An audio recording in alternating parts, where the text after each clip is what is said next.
जागा वाटपावरून महाविकास आघाडीमध्ये रस्सीखेच सुरू झाली आहे। काँग्रेस आणि शिवसेनेत प्रामुख्याने ही रस्सीखेच पाहायला मिळते आणि यातली महत्त्वाची चर्चा होतीये ती सांगलीमधून। सांगली हा खरं तर काँग्रेसचा बालेकिल्ला आहे। काँग्रेस नेते आणि राज्याचे माजी मुख्यमंत्री दिवंगत वसंतदादा पाटील यांच्यापासून हा मतदारसंघ काँग्रेसचा राहिलाय आणि आता विशाल पाटील यांच्या विजयासाठी सगळी काँग्रेस एकवटली आहे। विशाल पाटील हे वसंतदादा पाटलांचे नातू आहेत। 1962 ते 2014 पर्यंत हा मतदारसंघ काँग्रेसच्या ताब्यात होता, ज्यांना अर्थातच साथ होती राष्ट्रवादी काँग्रेसची। वसंतदादांचे पुत्र प्रकाश बापू पाटील यांनी सांगली लोकसभा मतदारसंघाचं 5 वेळा नेतृत्व केलंय। त्यांच्या निधनानंतर त्यांचा मुलगा प्रतीक पाटील 2006 ला झालेल्या पोटनिवडणुकीत पहिल्यांदा खासदार म्हणून निवडून आले, तर 2009 ला प्रतीक पाटील यांनी पुन्हा विजय मिळवला।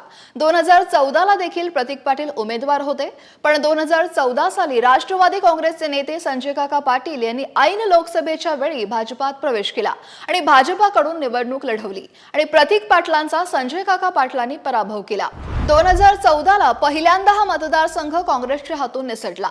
सांगली लोकसभा मतदारसंघात 6 विधानसभा मतदारसंघ आहेत, ज्यामध्ये जत, तासगाव, कवठे महाकाळ, खानापूर, आटपाडी, पलूस कडेगाव, मिरज आणि सांगलीचा समावेश आहे। सध्या जत आणि पलूस कडेगाव काँग्रेसकडे आहे, तासगाव राष्ट्रवादीकडे, खानापूर आटपाडी शिवसेना शिंदे गटाकडे, सांगली आणि मिरज भाजपाकडे आहे। सांगलीवर पतंगराव कदम, आर पाटील, मदन पाटील यांचा मोठा प्रभाव होता, पण त्यांच्या निधनाने या भागातून काँग्रेसची पकड ढिल्ली होत गेली। त्यानंतर काँग्रेस राष्ट्रवादीने सांगलीमध्ये जिल्हा परिषद, महापालिका, पंचायत समित्या, नगर परिषदा, महापालिकाची सत्ता केंद्र एकापाठोपाठ एक गमावली।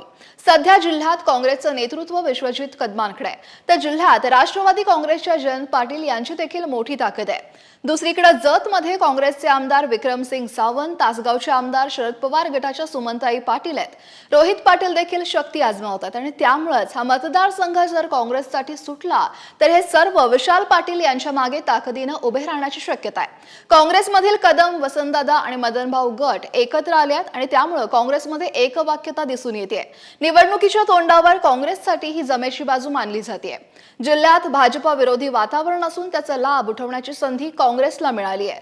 मात्र महाविकास आघाडीतील राष्ट्रवादीचे प्रदेशाध्यक्ष जयंत पाटील यांच्याशी त्यांचे मतभेद आहेत। काही काळापासून जयंत पाटील विरुद्ध विशाल पाटील असा राजकीय संघर्ष सुरू आहे आणि त्यामुळेच आगामी निवडणुकीत विशाल पाटील यांना जयंत पाटील यांच्याशी देखील जुळवून घेऊनच निवडणुकीच्या मैदानात उतरावं लागेल। 2014च्या पराभवानंतर 2019च्या निवडणुकीच्या आधी प्रतीक पाटील यांनी पक्षाचा राजीनामा दिला। मी काँग्रेसचा राजीनामा देतोय, काँग्रेस पक्षाशी माझं नातं संपलंय, अशी घोषणा प्रतीक पाटील यांनी सांगलीतील एका मेळाव्यात बोलताना केली आणि त्यामुळे आता उमेदवारी द्यायची कुणाला तेही ऐन निवडणुकीच्या आधी, कारण पाटील आणि कदम या घराण्याबाहेरच्या उमेदवाराचा विचार काँग्रेसनं कधीच केला नव्हता आणि त्यामुळे 2019 ला देखील ही जागा वाटपात स्वाभिमानी शेतकरी संघटनेला दिली। यात उमेदवार आयात केला आणि तो पण काँग्रेसमधून आणि पाटील कुटुंबातलाच विशाल पाटील, वसंतदादांचे नातू आणि प्रतीक पाटलांचा भाऊ, कारण विशाल पाटलांच्या जिल्ह्यात चांगली ताकद आहे। दरम्यान सांगलीमधून अजून एक महत्त्वाचं आणि चर्चेतलं नाव म्हणजे गोपीचंद पडळकर। लोकसभा निवडणुकीच्या वेळी विरोधकांना घाम फोडणारे वंचित बहुजन आघाडीचे नेते गोपीचंद पडळकर यांनी लोकसभा निवडणुकीनंतर 30 सप्टेंबर 2019 ला भाजपात प्रवेश केला। 2019 ला ते स्वाभिमानीकडून लढणार होते, पण तिकीट न मिळाल्यानं त्यांनी वंचितकडून निवडणूक लढली। खुद्द प्रकाश आंबेडकरांनी पडळकरांसाठी प्रचार केला। याच वंचितमुळे 2019च्या निवडणुकीत काँग्रेस आणि राष्ट्रवादीला मोठा फटका बसलाय। नांदेड, सोलापूर आणि माढाची जागा वंचितनं मतदार फोडल्यामुळे गमवावी लागली। सांगलीची जागाही याच मार्गाने गेली। आता सांगली लोकसभेत 2019 ला मतदान किती झालंय पाहूया। तर भाजपच्या संजय काका पाटलांना 5,08,995 मतं मिळाली। स्वाभिमानी शेतकरी संघटनेच्या विशाल पाटलांना 3,44,643 मतं, तर वंचित बहुजन आघाडीकडून लढलेल्या गोपीचंद पडळकर यांना 3,02,34 मतं मिळाली। पण यावेळी भाजपचे विद्यमान खासदार संजय काका पाटील यांच्यावर त्यांच्याच पक्षातील आमदार आणि भाजप नेते देखील नाराज असल्याची चर्चा होती। लोकसभेसाठी भाजपा सांगली मतदारसंघात उमेदवारी जाहीर करताना धक्कातंत्राचा अवलंब करत चर्चेत असणाऱ्यांना वगळून अन्य नावांची विचारण्याची शक्यता होती आणि यातून आमदार गोपीचंद पडळकर, दीपक शिंदे यांच्या नावाचा विचार सुरू होता आणि त्यामुळे भाजपा काय धक्कातंत्र वापरणार अशी चर्चा असतानाच भाजपनं सांगलीतून पुन्हा संजय काका पाटील यांना यांनाच उमेदवारी दिली.